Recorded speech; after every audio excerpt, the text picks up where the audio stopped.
Welcome guys to the first installment of Zone to Zone trading system. The natural place to begin is then what are zones? Zones are areas on a chart where price has the most sensitivity. What does that mean? It means in those areas, price will either bounce or reject.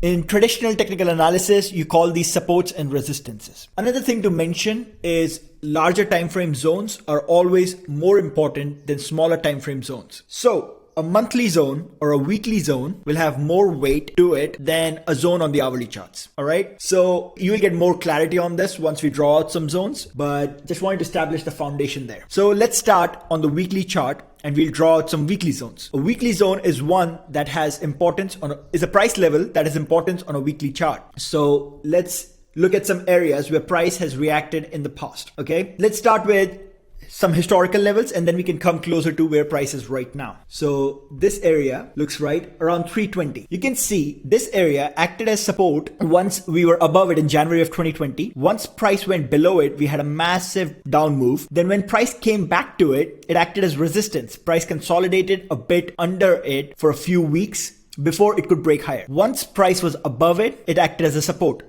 All right. So price came back, retested it, bounced, came back, retested it, and bounced again. So this level acted as a resistance when price was below it and acted as a support when price was above it. You can see this price level, right? This price level, price seems to keep reacting there. And that's why it's a zone for us. And it's a weekly zone because it's of importance on the weekly charts. All right. If that concept is clear, let's move on to drawing out some more zones and then we can discuss how price moves between these zones. All right. So the next one looks to be of importance here. You can see price, it acted as resistance when price was below it, right? Acted as support when price was above it. And then recently price came back to retest it and then bounced. I would actually draw it out slightly higher. The reason for that being this is an area where price of influence. So one thing I need to make clear, especially on larger time frames, it's not just one exact price point that's where price will react. It's usually a range. Sometimes it's a small range, like in this around 320, it's not that big of a range. Sometimes it's a larger range, right? Like right here from 353 all the way to 360, you can say is a larger range. That whole area can be called a zone. Now, right now I'm just drawing out a price level, but you guys need to keep that in mind. And then I go into this further in the FAQs where I discuss how a zone can be a range versus an exact price level. But just wanted to clarify it here. So you can see this level right here acted as resistance when price was below it. Then once price went above it, it came back to retest this 360 area, had this major trend. Then last year came back to retest the support. This level acted as support, bounced, came back, acted as support, bounced. And now you can see why this level is important on the weekly charts. Now, one thing you guys should have noticed at this point is what we're doing is using historical price action to mark important levels. This price was defined all the way in 2020 and it was used again in 2022.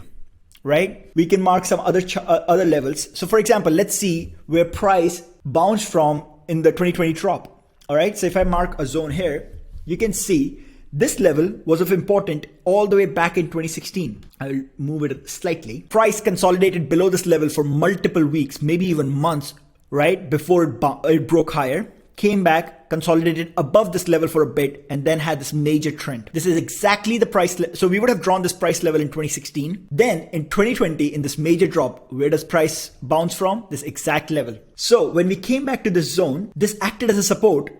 And as long as price was above it, the path of least resistance was higher. What do I mean by path of least resistance? I mean the path that price is most likely to take. Only when price would have broken below this level, below this zone, then we can expect price to go lower. But as long as price was above it, the path of least resistance, the path that price was most likely to take was higher. So you guys can see how we can draw levels, right? Right now in historical levels and that they come to play a role in the future. Same thing with where price bounced in 2018.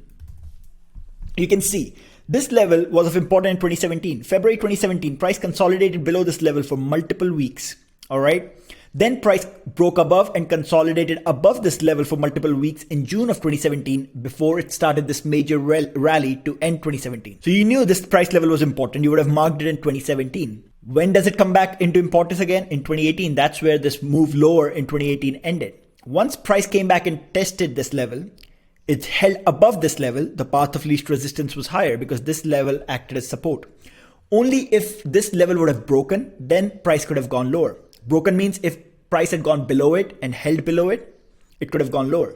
But since price came back right above this level, as long as price was above this level, the path it was most likely to take was higher. All right.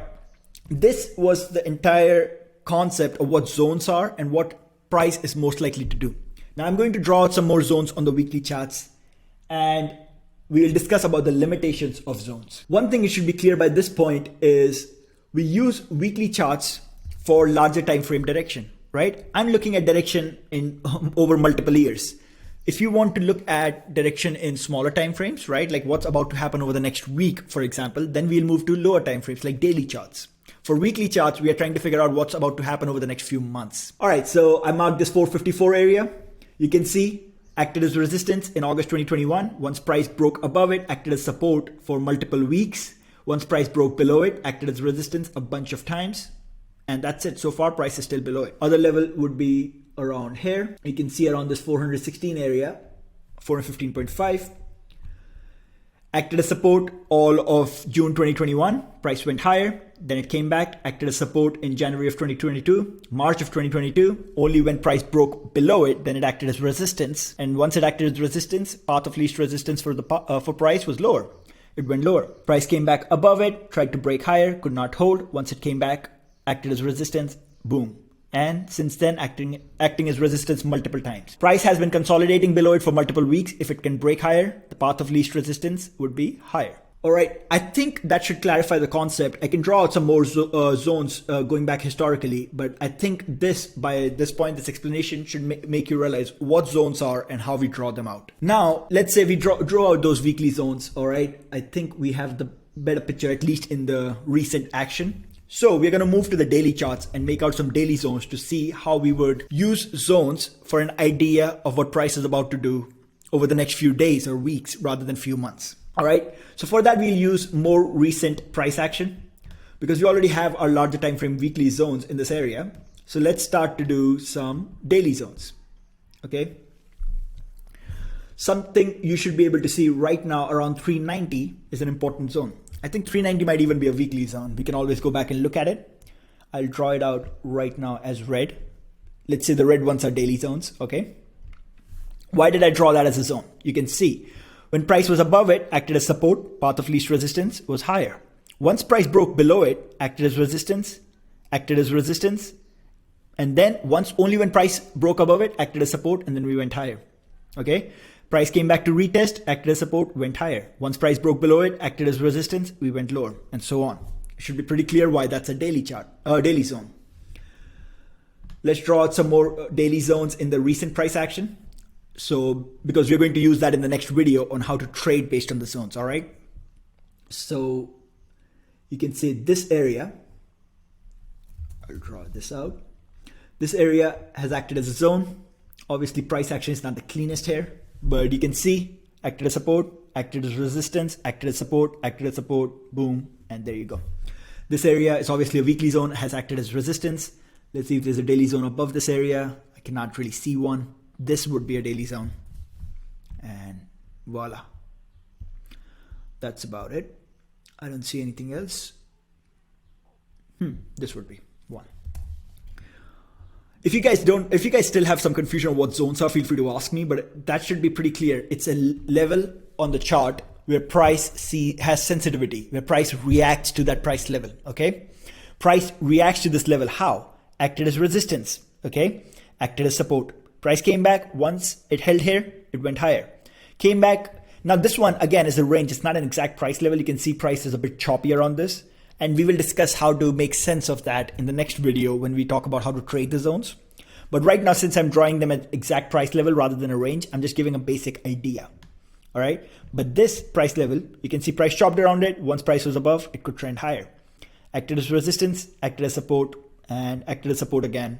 Acted as support, and so on. All right, guys, that's it. You need to know in terms of knowing what zones are, how we use them to trade. We're going to discuss it in the next video.